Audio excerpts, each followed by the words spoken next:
Quadrant, दूसरा quadrant ये, तीसरा ये, चौथा ये। आप देख सकते हैं ये कहा जाता है फर्स्ट क्वाड्रेंट, इसको कहते हैं हम लोग सेकेंड क्वाड्रेंट,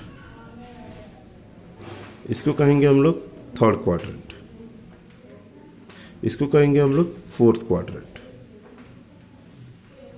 तो ये जो चारों क्वाड्रेंट है, फर्स्ट क्वाड्रेंट में बात करेंगे तो इसमें कोई भी पॉइंट का एक्स कोऑर्डिनेट भी पॉजिटिव होगा और वाई कोऑर्डिनेट भी पॉजिटिव होगा। देखिए एक्स भी पॉजिटिव, वाई भी पॉजिटिव इस क्वाड्रेंट में, फर्स्ट में। सेकेंड क्वाड्रेंट में आइएगा तो आप देख सकते हैं निगेटिव एक्स एक्सिस हो रहा है और पॉजिटिव वाई हो रहा है, क्योंकि आप जब ये पॉइंट का डिस्टेंस लेंगे वाई एक्सिस से तो आप पीछे की तरफ देख रहे हैं, तो दैट्स वाई ये निगेटिव होगा और x coordinate negative, y coordinate positive, ये ध्यान में रखेंगे हम लोग। थर्ड क्वाड्रेंट में क्या होता है, दोनों कोऑर्डिनेट निगेटिव होते हैं और फोर्थ क्वाड्रेंट में आप देखेंगे तो एक्स पॉजिटिव होगा, ये निगेटिव होगा।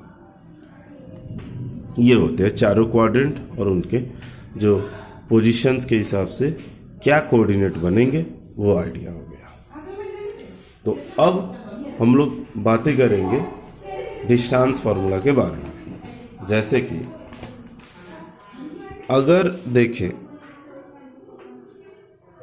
तो जैसे कि मैंने कहा कि ए पॉइंट ये रहा, बी पॉइंट ये रहा, अब इन्हीं के बीच का अगर लेंथ निकालना हो तो कैसे निकाला जाए ये डिस्टेंस।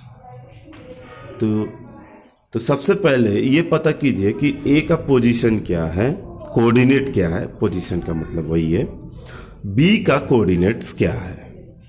तो अब हम लोग यहाँ पे देखेंगे, चलिए मैं अपने हिसाब से एक मार्क कर देता हूँ, इजी हो। 2 3 4, 1 2 3 4। तो आप देख सकते हैं कि अगर मैं इसको ये डिस्टेंस देखूंगा और ये डिस्टेंस देखूंगा तो मुझे ये दिख रहा है, इसका एक्स कोऑर्डिनेट 1, ये वाई से डिस्टेंस 1 दिख रहा है और ये डिस्टेंस मुझे क्या दिख रहा है, 2।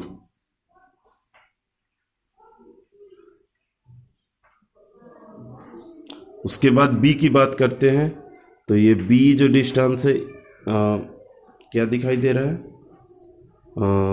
एक्स से 4, ये लेंथ 4 और वाई से क्या दिखाई दे रहा है, ये लेंथ भी 4 ही दिखाई दे रहा है। तो सो इट कैन बी 4 4, ऐसे हम लोग देख सकते हैं।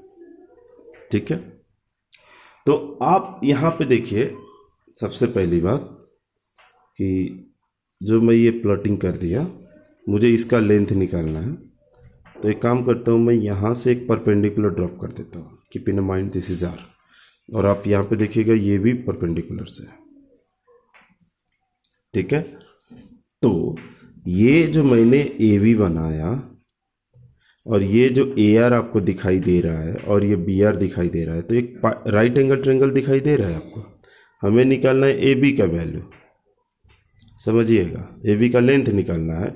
और जिस तरह से डायग्राम हमें दिखाई दे रहा है तो हम ए बी स्क्वायर बराबर A R square plus B R square तो लिख ही सकते हैं, ये तो हम लोग लिख सकते हैं डायग्राम में।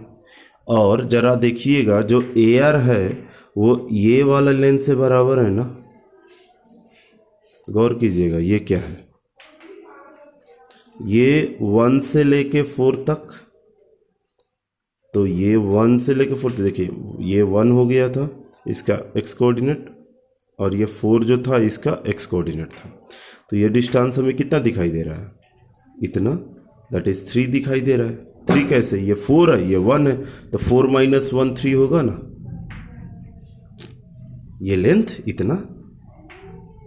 उसके बाद आप देखिए ये वाला कितना होगा, बी आर, तो ये बी आर जो होगा इससे बराबर होगा 2 से लेके 4 तक।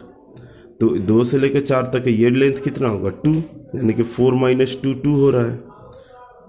4 ये रहा, 2 ये रहा, तो इसका डिफरेंस तो देखेंगे हम लोग। तो आप यहाँ पे ए आर को कितना लिखेंगे, 3 स्क्वायर, और बी आर को कितना लिखेंगे, 2 स्क्वायर। ये मेरा ए बी स्क्वायर का लेंथ निकल रहा है, तो ए बी बराबर कितना लिख सकते हैं, √3 स्क्वायर प्लस 2 स्क्वायर, ये रहा। आप लोग यहाँ पे देख सकते हैं। अगर मैं इसको फॉर्मूला के बारे में बात करूँ तो ऐसे बात करेंगे कि अगर कोई भी पॉइंट है ए और बी, ये पॉइंट हो गया, मुझे ये डिस्टेंस निकालना, तो इसका कोऑर्डिनेट क्या होगा, x1 और y1 मान लेते हैं और इसका कोऑर्डिनेट x2 और y2। तो x1 क्या होगा, ध्यान दीजिएगा, ये x1 होगा और y1 क्या होगा, आपको ये लेंथ x1 होगा ना, ये चाहे ये, और ये वाला जो वैल्यू होगा ये y1 होगा। कोऑर्डिनेट सिस्टम के हिसाब से चलेंगे तो फिर अगर देखेंगे तो आप देखिएगा यहाँ से लेके यहाँ तक x2 होगा, ये परपेंडिकुलर्स होते हैं, और इस पे मैं बनाऊंगा ऐसे परपेंडिकुलर, तो ये जो डिस्टेंस होगा यहाँ से लेके यहाँ तक y2 होंगे, ओरिजिन तक, यहाँ से लेके यहाँ तक, दिस इज़ द y2। तो फिर यहाँ पे मैं एक परपेंडिकुलर बना दूंगा, दैट इज AR। तो मुझे ये राइट एंगल ट्रायंगल को यूज करूंगा तो we will get what, AB square is equal to AR square plus BR square. ठीक है, तो जो ये AR होगा वो इस वैल्यू से बराबर होगा, और ये वाला आप देख सकते हैं x2 माइनस x1 है। ये वाला कैसे x2 माइनस x1, ये टोटल x2 है, यहाँ से लेके यहाँ तक x2 और यहाँ से लेके यहाँ तक x1, तो इतना यहाँ से लेके यहाँ तक तो x2 माइनस x1 होगा ना।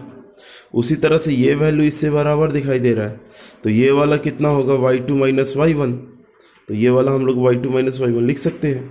तो दैट्स वाई AR का वैल्यू हम लोग x2 माइनस x1 का होल स्क्वायर और BR का वैल्यू y2 माइनस y1 का होल स्क्वायर कर देंगे, तो we are getting AB square.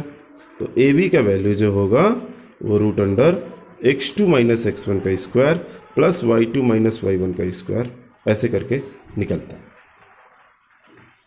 तो ये जो x2 माइनस x1 जो है ये वाला पार्ट, ये आपको AB का ठीक x एक्सिस पे दिखाई देता है, AB के नीचे दिखाई देगा, यहाँ से AB यहाँ से यहाँ है, इसके नीचे ही आपको ये दिखाई दे रहा है x2 माइनस x1, तो इसको प्रोजेक्शन ऑन x एक्सिस बोलते हैं, projection of AB on x axis, और इस वाले को बोलेंगे projection of AB on y axis.